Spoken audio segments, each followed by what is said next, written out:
Jenis-jenis dan karakteristik dari kompensasi finansial secara tidak langsung, serta apa saja yang menjadi contohnya. Halo semuanya, ketemu lagi. Jadi kalau kemarin itu kita membahas tentang kompensasi secara langsung. Nah, pada video kali ini saya akan membahas tentang kompensasi yang tidak langsung. Seperti apa kompensasi tidak langsung? Ikuti terus videonya.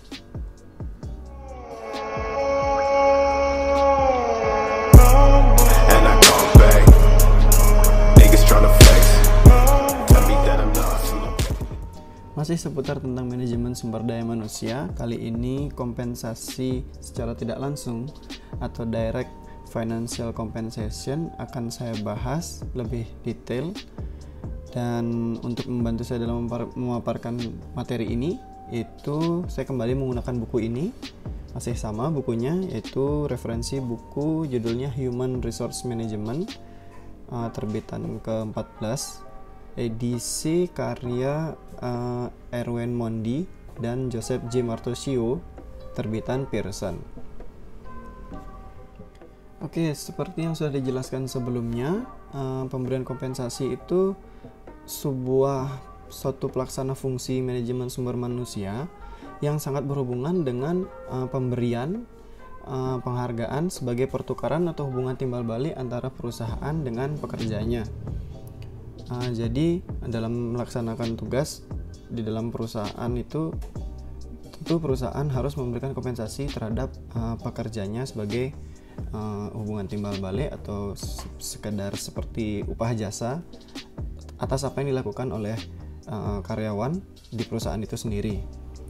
Pemberian kompensasi ini merupakan hal yang sangat penting ya, pastinya dalam untuk memajukan perusahaan, juga untuk produktivitas seorang karyawan.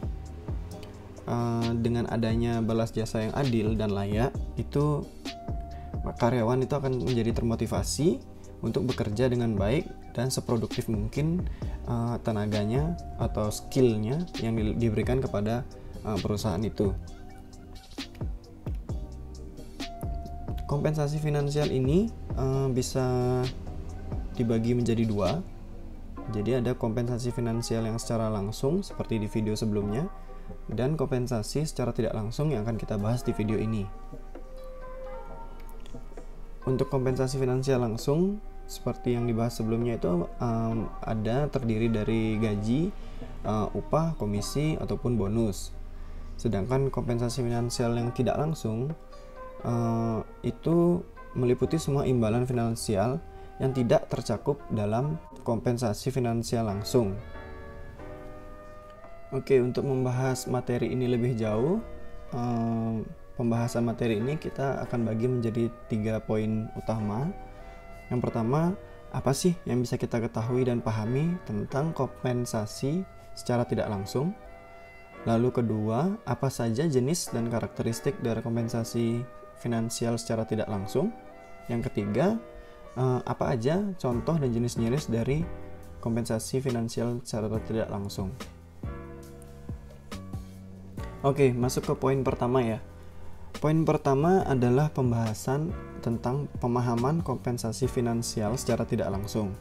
Sebenarnya apa sih yang membedakan antara kompensasi finansial langsung dan kompensasi finansial secara tidak langsung? Secara sederhana itu yang membedakan adalah media pemberiannya. Jadi kalau kemarin kompensasi finansial langsung, wujudnya itu adalah secara garis besar wujudnya adalah uang tunai, baik yang diberikan berupa gaji, upah, komisi, bonus, itu diberikan langsung oleh perusahaan tempat bekerja. Namun pada kompensasi finansial yang tidak langsung ini memang juga berwujud uang tunai yang dikeluarkan oleh perusahaan, namun tidak diberikan langsung kepada karyawan. Mengapa demikian?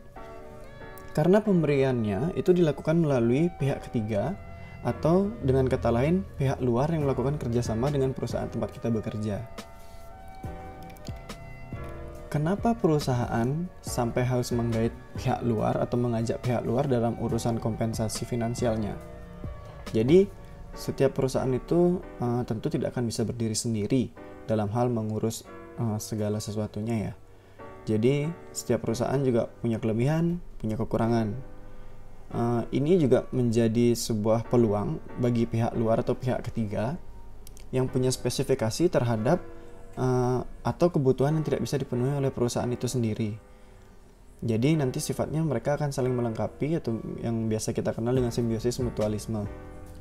Mereka itu akan menunjukkan bagaimana keunggulan dan performa sehingga perusahaan tempat karyawan bekerja itu bisa tertarik dengan produk atau jasa yang ditawarkan oleh pihak ketiga sehingga bisa diajak untuk media pemberian kompensasi secara tidak langsung. Dari perusahaan tentu membantu sekali dalam pemeliharaan karyawan pada aspek kompensasi finansial. Dari pihak luar, selain dapat bekerja dalam pemenuhan kebutuhan perusahaan tadi, juga dapat berinovasi dan meningkatkan kualitasnya sehingga meningkatkan citra yang cukup baik itu di masyarakat. Kita ambil contoh misalkan sebuah perusahaan A ya. Perusahaan A ini bergerak bidang penyediaan jasa konstruksi gitu misalnya. Jadi kalau sudah bekerja di penyediaan jasa konstruksi itu biasanya kita tahu tenaganya atau karyawannya itu tidak bekerja dalam indoor biasanya. Jadi mereka akan bekerja di luar gedung, outdoor sifatnya. Otomatis yang kita tahu pekerja indoor saja memiliki beberapa risiko dalam bekerja atau melaksanakan tugasnya. Apalagi yang pekerja yang di luar kantor, di luar gedung atau outdoor gitu misalnya. Apalagi kalau misalkan penyediaan jasa konstruksi biasanya itu berhubungan dengan alat berat, material berat, dan ya bisa kita bayangkan lah seperti apa risiko kerjanya yang ada di lapangan. Perusahaan itu mempunyai dana untuk menanggulangi risiko tersebut dan direncanakan dalam jaminan kecelakaan kerja. Namun perusahaannya itu tidak bisa mengelola karena dia nggak tahu sistem dan alurnya bagaimana memberikan jaminan kecelakaan kerja kepada karyawan atau tenaga kerjanya.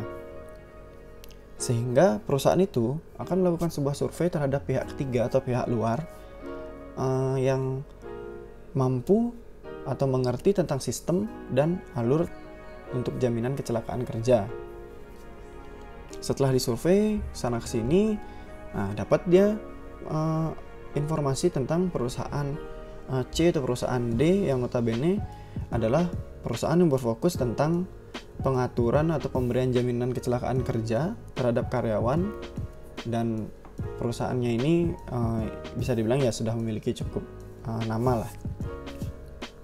Perusahaan melakukan pertemuan untuk bekerja sama dan mencapai kata sepakat karena perusahaan C ini setuju dan mengatakan mampu memberi jaminan bahwa mereka juga mampu melakukan tugas-tugas tersebut. Tugas yang dimaksud adalah bagaimana memberikan sistem jaminan kecelakaan kerja kepada karyawan di perusahaan A tadi ya. Sehingga selang waktu berjalan mereka melakukan kerjasama antara perusahaan A dan perusahaan C. Kinerja perusahaan konstruksi ini menjadi lebih baik pastinya, dan pemenuhan jaminan kecelakaan kerja karyawannya itu bisa tercapai, sehingga karyawan juga merasa diperhatikan dan merasa aman dalam melakukan pekerjaannya. Meskipun biaya yang dikeluarkan sudah pasti meningkat, perusahaan akan tetap melakukan hal tersebut untuk menarik perhatian calon karyawan yang akan bekerja. Jadi untuk mempertahankan karyawan di perusahaan itu, sehingga di mata karyawan, perusahaan itu juga citranya itu memiliki kualitas yang tinggi karena sampai memperhatikan jaminan kecelakaan kerjanya si karyawan atau tenaga kerja. Selain itu juga menurut survei The Society for Human Resource Management atau SHRM, kompensasi finansial tidak langsung itu atau tunjangan adalah pendorong terpenting kedua dari kepuasan kerja yang berada tepat di bawah keamanan kerja. Nah, udah lumayan jelas kan bagaimana kompensasi finansial tidak langsung itu mampu mempengaruhi perusahaan dan pekerjanya sendiri. Nah, sekarang kita masuk ke poin selanjutnya, poin kedua dan poin ketiga. Poin kedua dan poin ketiga ini mungkin bisa kita gabungkan sedikit karena sifatnya agak-agak mirip. Jadi poin yang selanjutnya itu adalah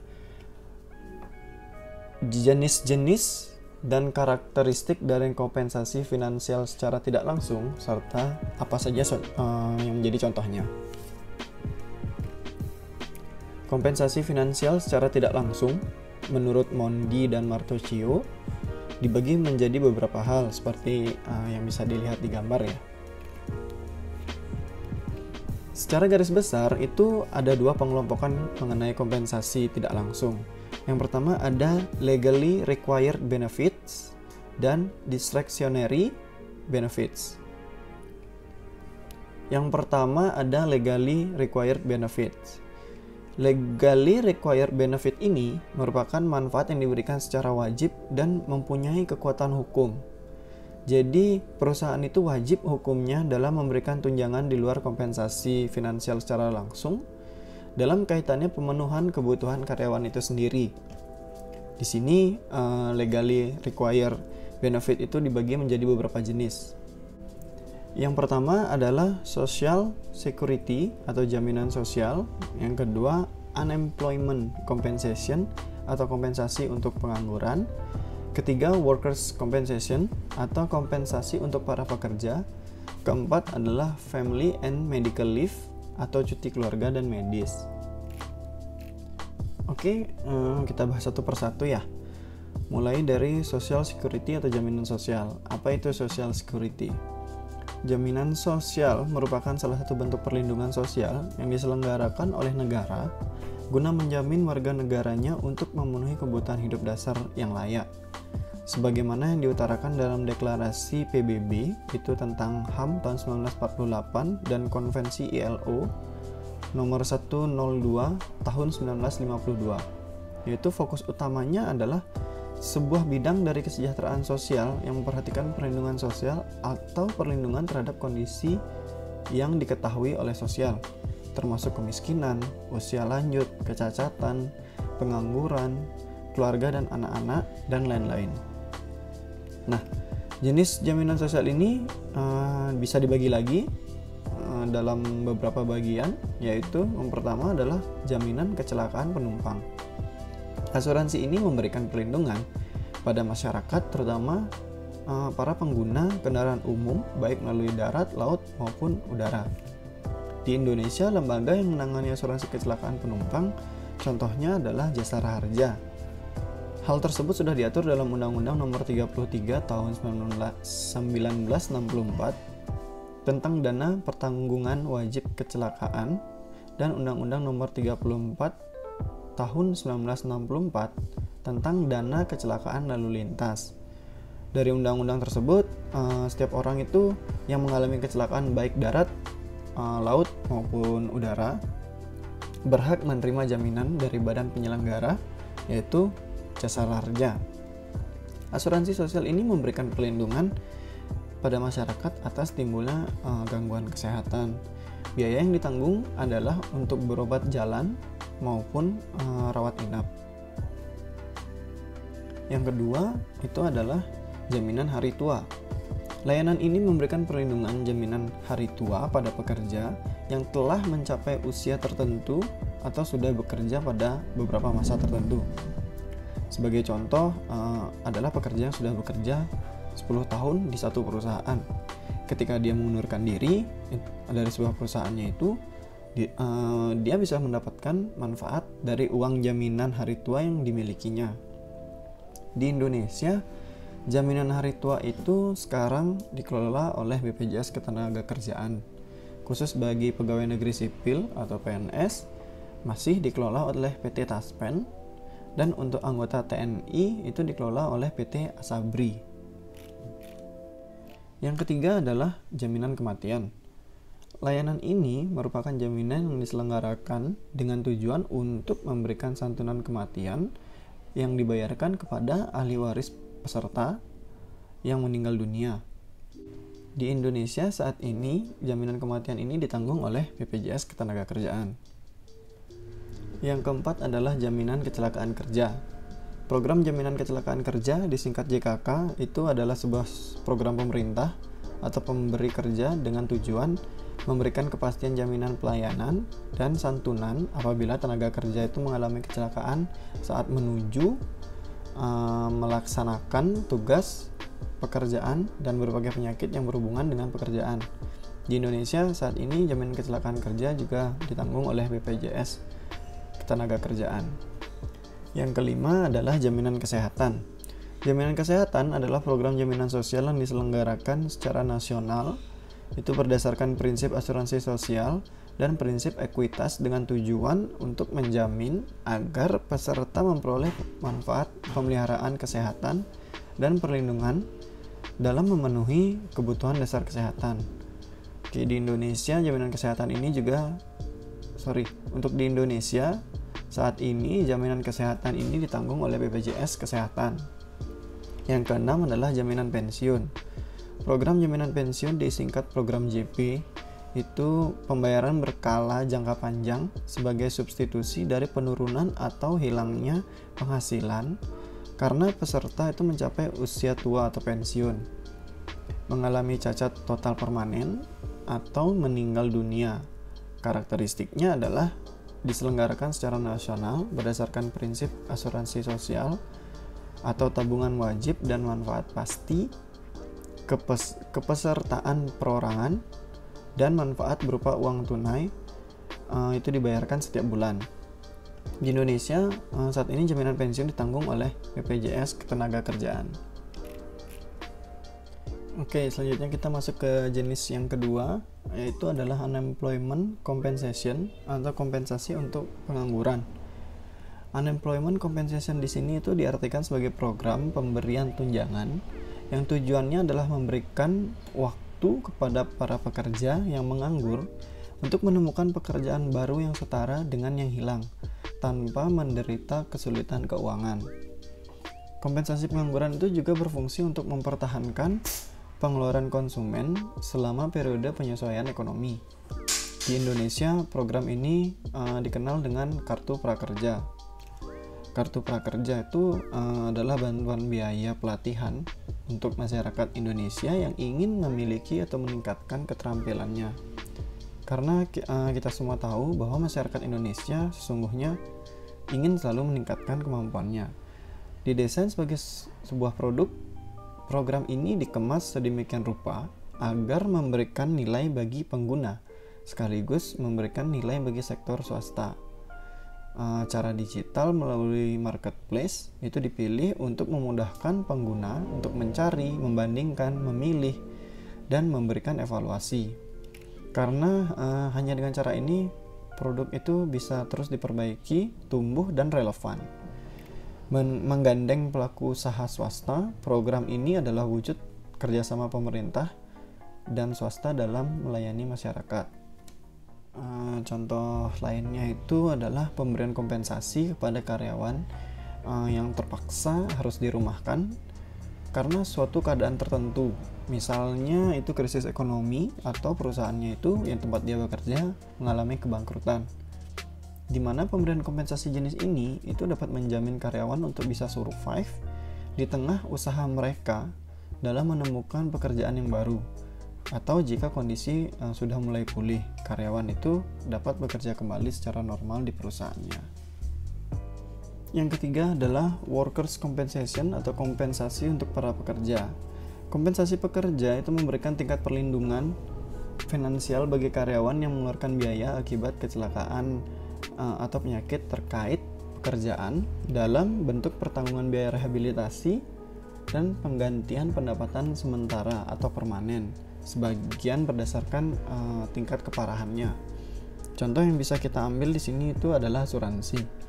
Asuransi merupakan suatu lembaga keuangan karena melalui asuransi itu dapat dihimpun dana besar yang dapat digunakan untuk membiayai pembangunan di samping bermanfaat bagi masyarakat yang berpartisipasi dalam bisnis asuransi.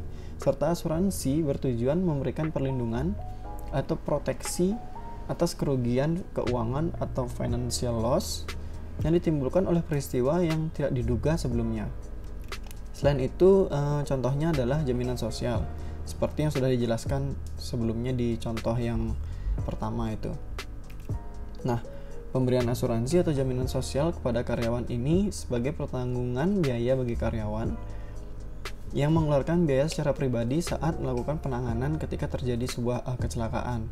Jadi dia waktu terjadi kecelakaan itu pembiayaannya memakai uang sendiri atau uang pribadi.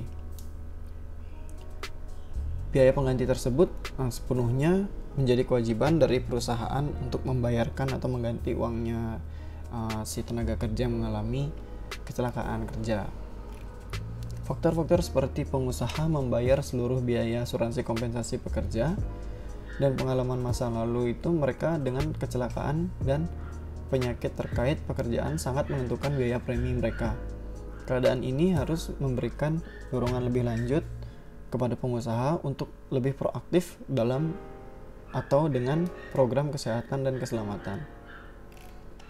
Oke, untuk legally required benefit, yang keempat adalah family and medical leave atau cuti keluarga dan medis. Cuti ini masuk dalam kategori cuti berbayar, di mana kalau cuti berbayar itu merupakan jenis cuti di mana perusahaan itu memiliki tanggung jawab wajib tetap membayar pekerjanya atau karyawannya walaupun karyawan tersebut sedang mengambil cuti karena suatu alasan tertentu. Untuk beberapa penggolongan cuti keluarga itu adalah yang pertama, karyawan menikah, dia mendapatkan cuti itu selama 3 hari. Lalu menikahkan anak, itu mendapatkan cuti selama 2 hari. Acara keagamaan atau ibadah, mendapatkan cuti selama 1 hari. Istri melahirkan atau mengalami keguguran, itu mendapatkan cuti selama 2 hari. Dan keluarga inti, itu yang dimaksud adalah suami, istri, orang tua, mertua, anak atau menantu meninggal dunia, mendapatkan cuti selama 2 hari. Selanjutnya ada penggolongan cuti medis. Cuti medis itu cuti sakit. Di sini merupakan salah satu hak yang dimiliki oleh pekerja sehingga mereka tidak perlu melakukan pekerjaan pada kurun waktu tertentu selama dalam periode sakit itu, dan perusahaan itu tetap harus memberikan upah serta tidak boleh melakukan pemutusan hubungan kerja. Untuk skemanya itu adalah cuti sakit 4 bulan pertama itu dibayar 100% dari upahnya. Untuk 4 bulan kedua dibayar 75% dari upah.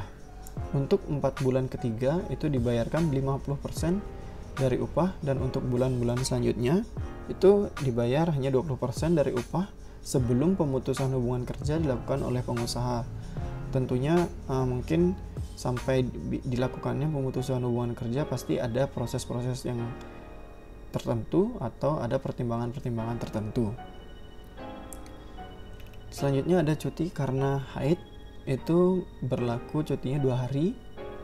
Cuti karena sedang mengandung atau hamil, waktu cutinya itu 1,5 bulan sebelum kelahiran dan 1,5 bulan setelah kelahiran. Nah, itu tadi semua adalah penjelasan tentang legally required benefit, di mana yang tadi artinya legally required itu berdasarkan hukum dan sifatnya sangat wajib diberikan oleh perusahaan. Kalau tadi di awal itu saya jelaskan pengelompokan kompensasi finansial tidak langsung itu ada 2. Yang pertama adalah legally required benefit, maka yang kedua ini adalah discretionary benefit. Apa saja discretionary benefit itu? Oke.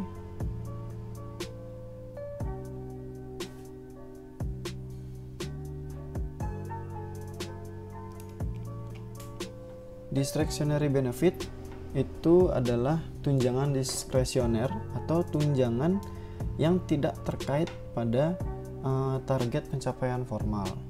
Mungkin berlawanan juga dengan legally required benefit. Kalau tadi dibilang itu bisa berdasarkan hukum, kalau yang ini bonus yang diberikan ke karyawan itu tergantung dari kebijakan perusahaan sendiri. Jadi bisa suka-sukanya karyawan, tergantung bagaimana karyawan membuat sistem pemberian bonus ini kepada karyawannya. Discretionary benefit itu bisa dibagi menjadi beberapa jenis, yaitu yang pertama adalah paid time off atau gaji cuti, kedua healthcare atau layanan kesehatan, ketiga life insurance atau asuransi jiwa, keempat retirement plans atau rencana pensiun, kelima employee stock option plans atau rencana kepemilikan saham karyawan, keenam employee service atau layanan karyawan, yang terakhir adalah premium pay, itu adalah pembayaran ekstra atau pembayaran premium. Oke, langsung kita mulai dari yang pertama, yaitu paid time off atau gaji cuti, yaitu sebuah kebijakan yang menyediakan bayaran kepada karyawan yang jatuh sakit, liburan, atau menjalani kegiatan pribadi yang boleh dipakai sebagai peningkatan kebutuhan atau keinginan si karyawan. Kebijakan tersebut biasanya diberlakukan di Amerika Serikat, di mana tidak ada persyaratan hukum federal untuk jumlah minimum dari bayaran hari-hari liburannya. Dalam memberikan pembayaran untuk waktu yang tidak bekerja, pengusaha mengakui bahwa karyawan itu memerlukan waktu di luar pekerjaan untuk berbagai keperluan. Dibahas di bagian berikut adalah pembayaran untuk cuti liburan, pembayaran untuk cuti sakit, cuti panjang, dan bentuk cuti-cuti lainnya. Yang pertama, cuti liburan. Waktu liburan melayani tujuan kompensasi yang penting. Misalnya, liburan berbayar membantu pekerja menjadi lebih kreatif dan produktif. Juga bisa mengurangi stres, pendekatan kepada keluarga, teman, dan meningkatkan kinerja pekerjaan. Mereka juga dapat mendorong karyawan untuk tetap bersama perusahaan. Waktu liburan berbayar itu biasanya meningkat seiring dengan senioritas. Misalnya, karyawan yang udah bekerja 1 tahun gitu misalnya, itu bisa mendapatkan 2 minggu waktu untuk cuti liburannya. Begitu juga untuk karyawan yang bekerja sudah lebih lama seperti 10 tahun atau 15 tahun, pasti jatah cuti liburannya itu biasanya lebih panjang. Yang kedua adalah cuti panjang atau cuti sementara. Ini dapat digolongkan sebagai cuti besar atau juga disebut istirahat panjang. Istirahat panjang ini diperuntukkan bagi yang loyal bekerja selama bertahun-tahun di perusahaan yang sama. Namun tidak semua perusahaan memberikan cuti besar pada karyawannya. Jadi perusahaan-perusahaan tertentu aja yang melakukan sistem ini. Setelah memiliki masa kerja 6 tahun misalnya, pekerja berhak mendapatkan cuti besar atau istirahat panjang yang dapat mengajukan istirahat panjang pada tahun ke-7 atau tahun ke-8 masing-masing itu selama 1 bulan. Apabila tidak mengajukan cuti besar selama 6 bulan setelah hak istirahat panjang itu diberikan atau keluar, maka hak Anda itu dinyatakan gugur. Yang ketiga adalah cuti tahunan. Cuti tahunan merupakan waktu cuti yang diberikan kepada tenaga kerja oleh instansi atau perusahaan yang dapat digunakan sesuai dengan kondisi dan keperluan tenaga kerja. Setiap tenaga kerja itu berhak mendapatkan 1 hari cuti dalam sebulan atau 12 hari dalam setahun. Namun instansi atau perusahaan juga berwenang untuk menolak permintaan cuti dari tenaga kerja ini jika tenaga kerja yang mengajukan itu belum genap 1 tahun bekerja. Apabila perusahaan bersedia memberikan izin cuti, hal ini disebut cuti di luar tanggungan, dan instansi atau perusahaan dapat memotong gaji tenaga kerja secara prorata sesuai dengan jumlah ketidakhadirannya.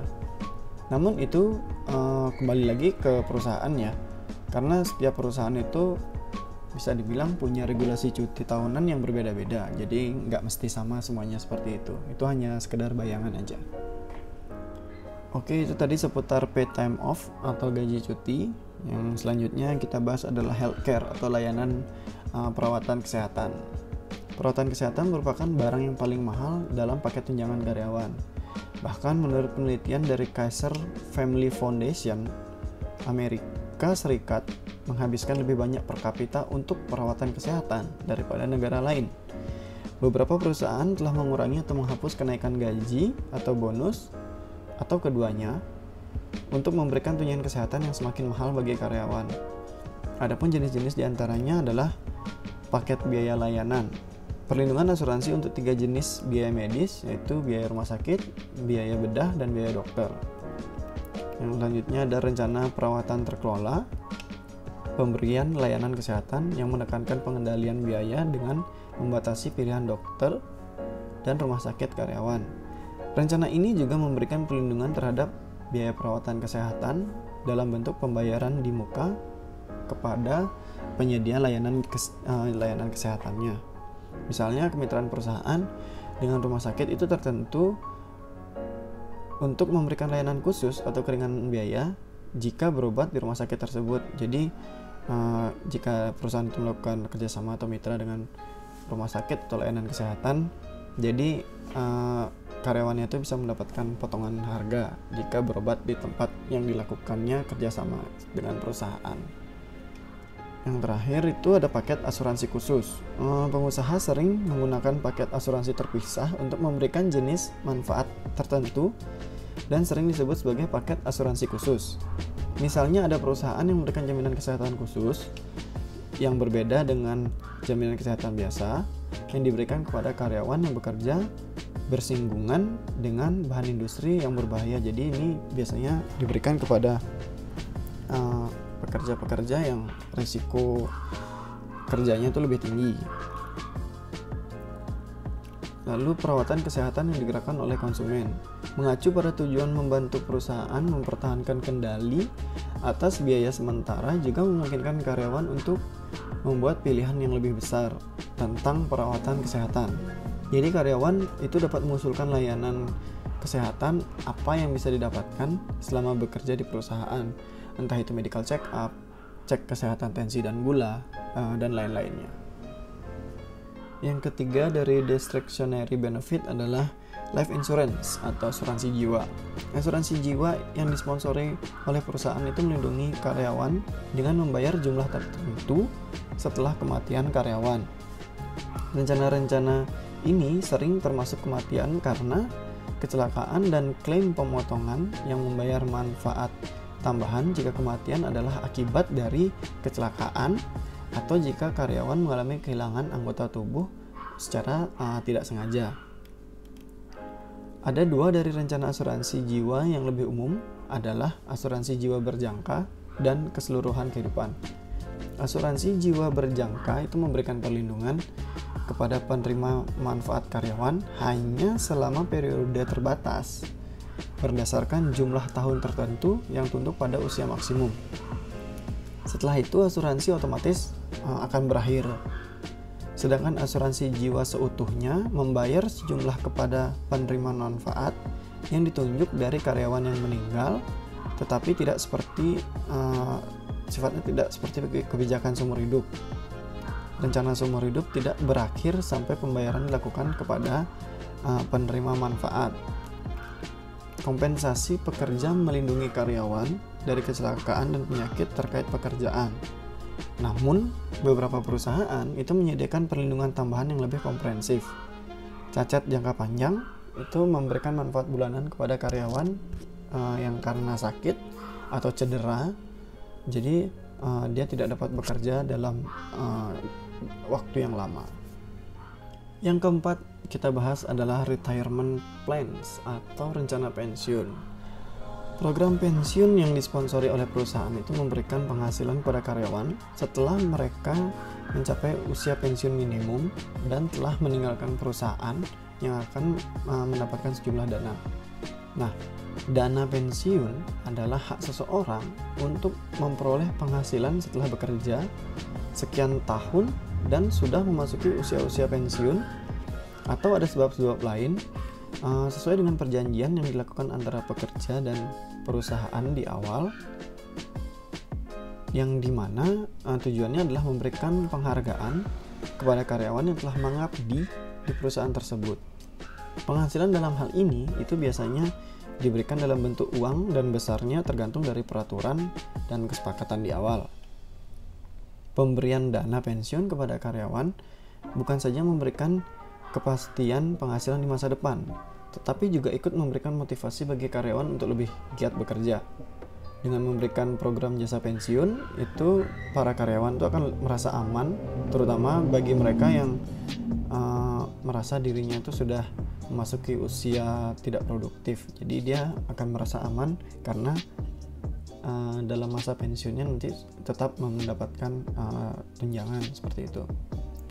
Adapun jenis-jenisnya itu yang pertama adalah program imbalan pasti.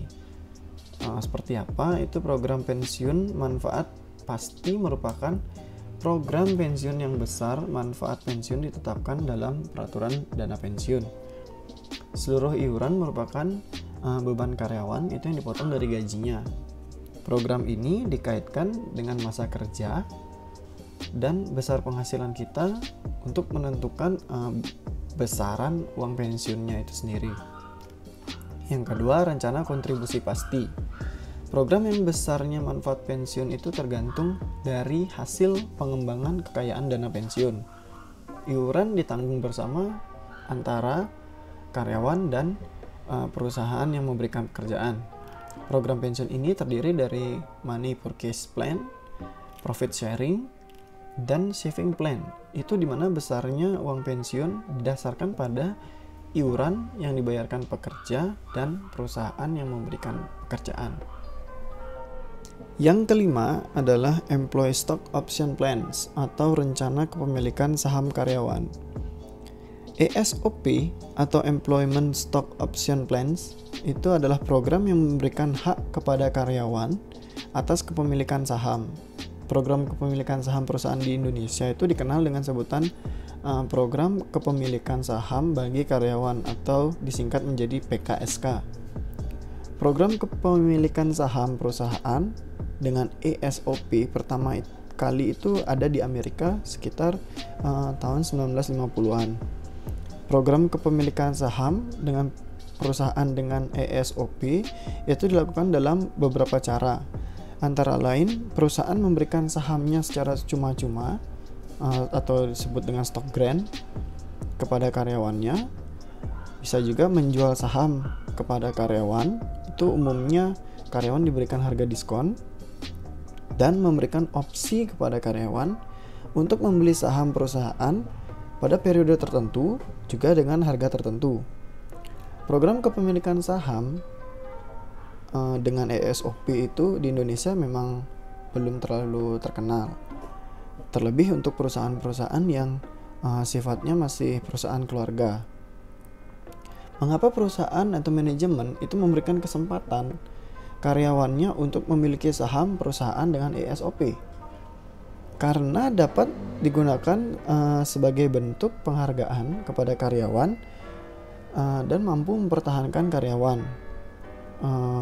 alias dia dapat meminimalisasi keluar masuknya karyawan atau terjadinya turnover karyawan. Karyawan yang memiliki saham perusahaan itu cenderung pasti memiliki rasa semangat yang tinggi dan memiliki rasa kepemilikan, dan akhirnya sudah pasti akan menimbulkan semangat dalam bekerja. Contohnya adalah berupa lembar saham, surat berharga, dan aset dengan nilai jaminan tertentu. Yang keenam adalah employee service atau layanan karyawan. Layanan karyawan adalah fungsi pemeliharaan karyawan menyangkut kegiatan untuk memelihara kondisi fisik serta mental para karyawannya. Kondisi fisik dan mental yang baik itu akan diciptakan oleh penarikan karyawan yang baik. Pengembangan juga bisa jadi, lalu ada pemberian kompensasi dan integrasi, dan dilanjutkan dengan pemeliharaannya. Di samping itu, kita juga perlu memberikan perhatian-perhatian khusus terhadap usaha untuk memelihara dan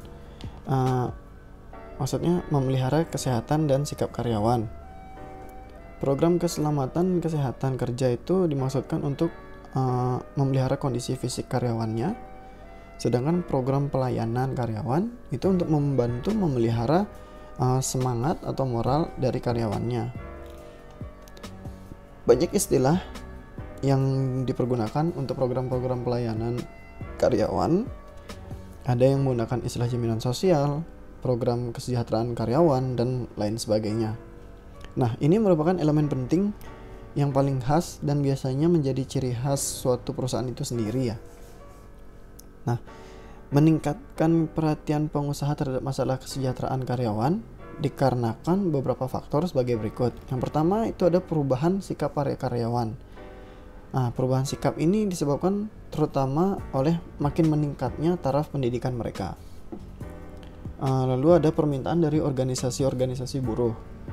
Yang ketiga, permintaan dari pemerintah yang diwujudkan dalam bentuk undang-undang atau peraturan-peraturan lainnya. Lalu ada persaingan yang semakin ketat yang mengakibatkan para pengusaha harus berusaha untuk memberikan berbagai jaminan agar karyawannya itu betah. Yang terakhir ada adanya pengawasan terhadap tingkat upah, terutama dari asosiasi para pengusaha itu untuk mencegah persaingan dalam hal pemberian upah. Beberapa manfaat yang diperoleh dari diselenggarakannya program kesejahteraan karyawan adalah penarikan tenaga kerja yang lebih efektif, perbaikan semangat dan kesetiaan dari karyawan, penurunan tingkat absensi dan perputaran tenaga kerja, perbaikan hubungan masyarakat, pengurangan pengaruh organisasi buruh, baik yang telah ada maupun yang potensial, dan pengurangan campur tangan pemerintah dalam organisasi.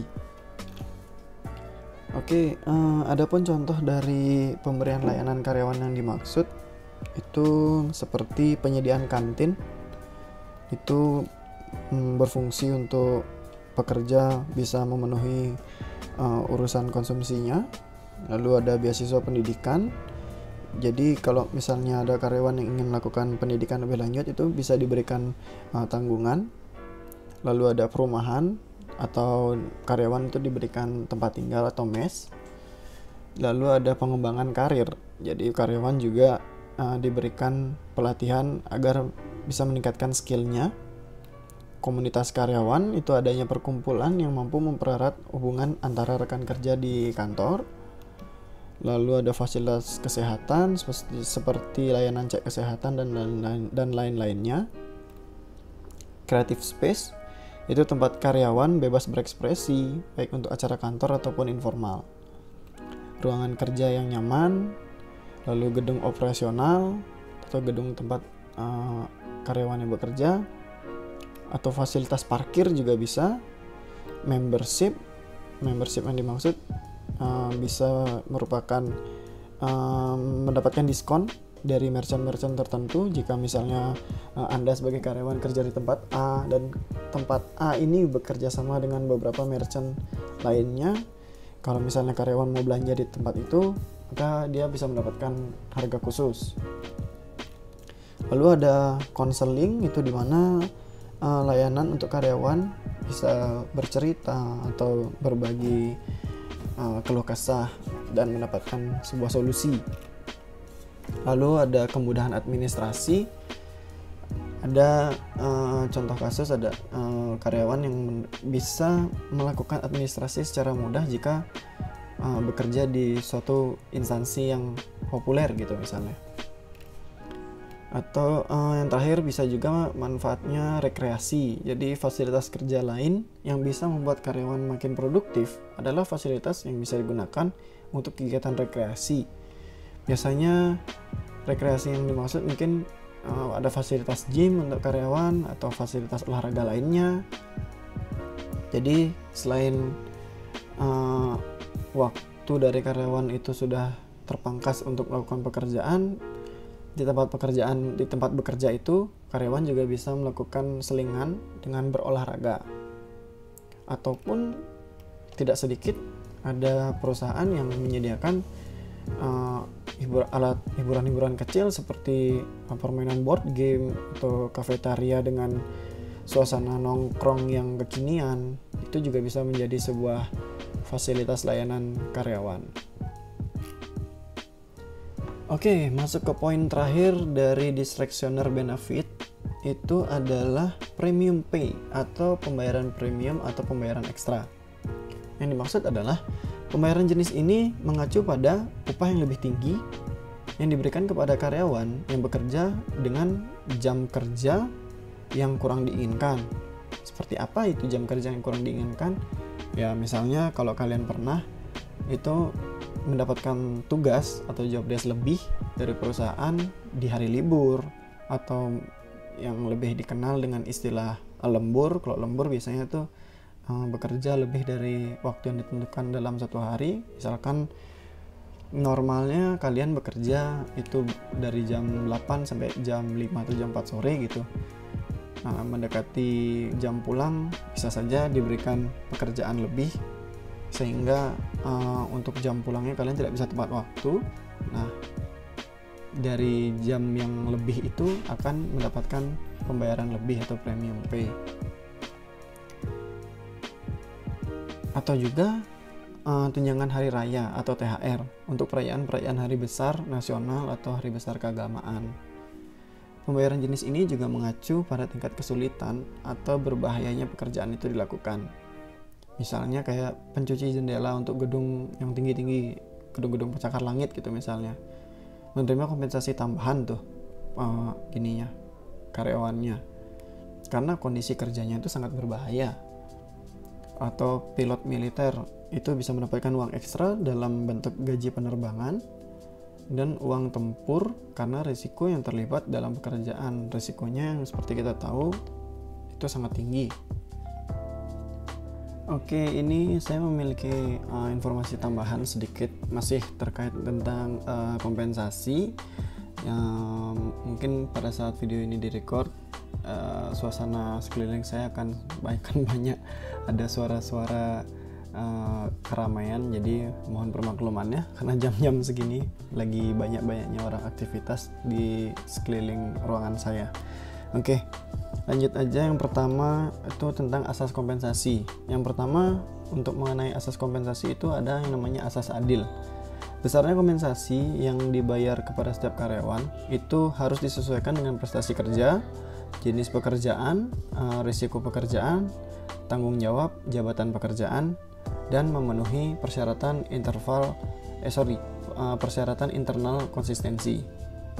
Dengan asas adil, maka akan tercipta suasana kerja yang baik, nyaman, semangat kerja, disiplin, loyalitas, dan stabilisasi karyawan itu akan menjadi lebih baik. Oke, yang kedua masih mengenai asas. Yang kedua ada asas layak dan wajar. Kompensasi yang diterima karyawan itu dapat memenuhi kebutuhannya pada tingkat normatif yang ideal. Tolak ukur layak adalah relatif. Penetapan besarnya kompensasi itu didasarkan atas batas upah minimal pemerintah dan internal konsistensi yang berlaku. Lalu tambahan selanjutnya itu ada mengenai metode kompensasi. Yang pertama ada metode tunggal. Metode tunggal yaitu suatu metode dalam penetapan gaji pokok hanya didasarkan atas ijazah terakhir dari pendidikan yang dimiliki oleh karyawan itu sendiri. Jadi tingkat golongan dan gaji pokok seseorang itu hanya ditetapkan dari ijazah terakhir yang dijadikan standar. Jadi kemungkinan juga besarnya upah atau gaji bisa mengikuti dari pendidikan terakhir si karyawan. Contohnya mungkin kalau misalnya dia hanya pendidikan terakhirnya seorang lulusan SMP akan mendapatkan nominal sekian. Lalu jika dia seorang lulusan SMA atau S1 atau yang lebih tinggi, tentu akan membeda-bedakan jumlah nominal pendapatan yang akan didapatkan di tempat dia bekerja. Yang kedua ada metode jamak. Metode jamak yaitu suatu metode dalam gaji pokok didasarkan atas beberapa pertimbangan. Pertimbangan-pertimbangan yang bisa dijadikan dasar diantara lain mungkin seperti ijazah, sifat pekerjaan, pendidikan formal, bahkan hubungan keluarga juga bisa saja menentukan besaran gaji pokok seseorang. Jadi standar gaji pokok yang pasti itu nggak ada. Ini terdapat pada perusahaan-perusahaan swasta yang biasanya di dalamnya itu masih sering terdapat atau terjadinya sebuah diskriminasi. Tambahan yang selanjutnya itu ada poin mengenai sistem dan kebijakan dari sebuah kompensasi. Yang pertama, kita bahas dulu sistem kompensasi. Sistem pembayaran kompensasi yang umum itu diterapkan adalah yang pertama sistem waktu.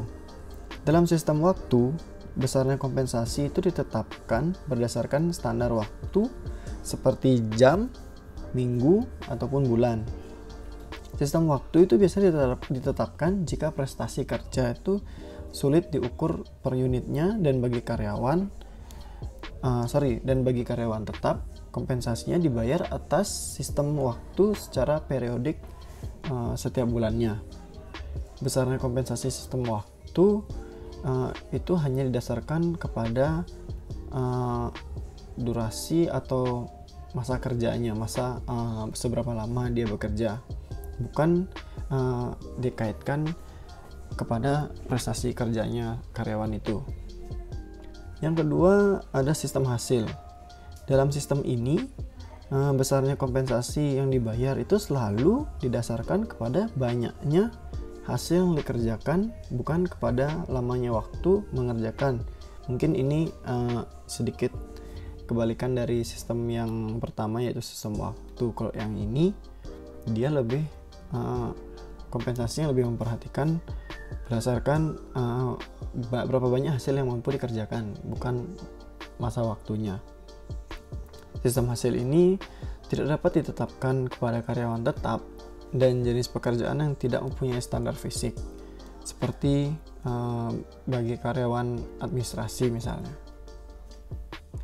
Oke, itu dia sekian tentang kompensasi secara tidak langsung yang bisa saya share, yang bisa saya bagikan di video ini berdasarkan buku yang saya baca. Nah, sekali lagi saya ingatkan, di sini sifatnya adalah sharing. Jadi, jika teman-teman memiliki pendapat atau pengetahuan lain tentang kompensasi tidak langsung, itu kalian bisa komentar di kolom komentar di bawah. Kalau misalnya bisa saya jawab atau bisa kita lakukan sharing, kita akan lakukan di kolom komentar itu. Nah, dari penjelasan yang sudah saya sampaikan, sekarang kita jadi lebih tahu bahwa kompensasi finansial secara tidak langsung itu meliputi program yang berkaitan dengan proteksi seperti asuransi jiwa, asuransi kesehatan, asuransi ketenaga kerjaan, simpanan pensiun, lalu ada upah di luar waktu kerja seperti upah lembur, cuti tahunan dan cuti hamil, serta berbagai fasilitas yang dapat diakses sebagai contohnya kendaraan kantor atau ruangan kantornya sendiri, ruangan bekerja, gedungnya, tempat parkir, kantin, dan segala macam. Jadi kompensasi juga mempunyai tujuan yang sangat penting bagi perkembangan suatu perusahaan dan tentunya untuk kesejahteraan pekerjanya juga. Karena tanpa adanya kompensasi, perusahaan juga pasti mengalami hambatan dalam perkembangannya. Baik, demikian penjelasan saya tentang kompensasi secara tidak langsung atau indirect financial compensation. Jangan lupa untuk memberikan pertanyaan atau memberikan informasi lainnya. Jika kalian memiliki informasi lainnya, itu bisa ditulis di kolom komentar. Thank you.